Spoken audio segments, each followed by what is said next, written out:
पाकिस्तान और चीन के बीच इन दिनों नजदीकियां बढ़ती जा रही हैं।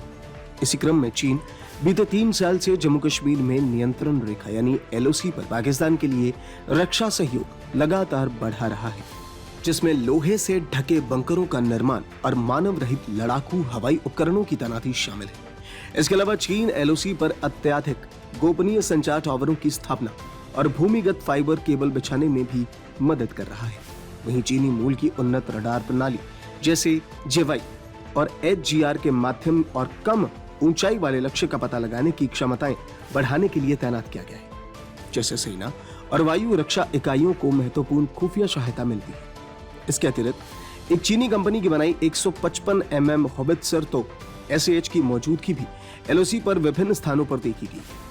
इस कदम को चीन के पाकिस्तान के साथ संबंधी को मजबूती बनाने और पाकिस्तान के कब्जे वाले कश्मीर में विशेष रूप से चीन पाकिस्तान आर्थिक गलियारा यानी कि CPEC को लेकर हुए निवेश की सुरक्षा के प्रयासों के तौर पर देखा जा सकता है।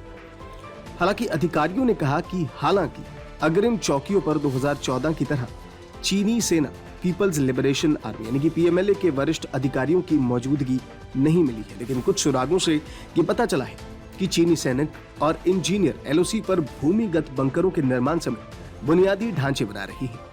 अधिकारियों ने कहा कि चीनी विशेषज्ञ पाकिस्तान के कब्जे वाले कश्मीर की लीपा घाटी में सुरंग के निर्माण में लगे हुए हैं, जिससे काराकोरम राजमार्ग से जुड़ने वाला एक सदाबहार सड़क के निर्माण के संकेत मिल रहे हैं। यह रणनीतिक कदम चीन की महत्वाकांक्षी $46 अरब की CPEC परियोजना से जुड़ा है, जिसका लक्ष्य चीन के अवैध कब्जे वाले क्षेत्र काराकोरम राजमार्ग के जरिए पाकिस्तान में ग्वादर बंदरगाह और चीन में शिनजियांग प्रांत के बीच एक सीधा मार्ग स्थापित करना है। साल 2007 में एक चीनी टेलीकॉम कंपनी ने एक पाकिस्तानी टेलीकॉम कंपनी का अधिग्रहण कर लिया था और चाइना मोबाइल पाकिस्तान का गठन किया था, जो कि चाइना मोबाइल कम्युनिकेशंस कॉर्पोरेशन की 100% स्वामित्व वाली सहायक कंपनी है। अगस्त 2022 में पाकिस्तानी दूरसंचार प्राधिकरण PTA ने POK के लिए CM-PAC के मोबाइल लाइसेंस को नवीनीकृत करते हुए क्षेत्र में अगली पीढ़ी की मोबाइल सेवाओं का विस्तार करने की अनुमति दी थी। हालांकि भारतीय सेना ने इस मामले पर चुप्पी साध रखी है, लेकिन खुफिया एजेंसियों को कथित तौर पर घटनाक्रम की जानकारी दी जा रही है। क्षेत्र में चीनी सैन्यकर्मियों की निरंतर उपस्थिति ने चिंताएं बढ़ा दी है तथा भारत ने अतीत में गिलगित और बाल्टिस्तान क्षेत्रों में चीनी गतिविधियों पर आपत्ति जताई थी।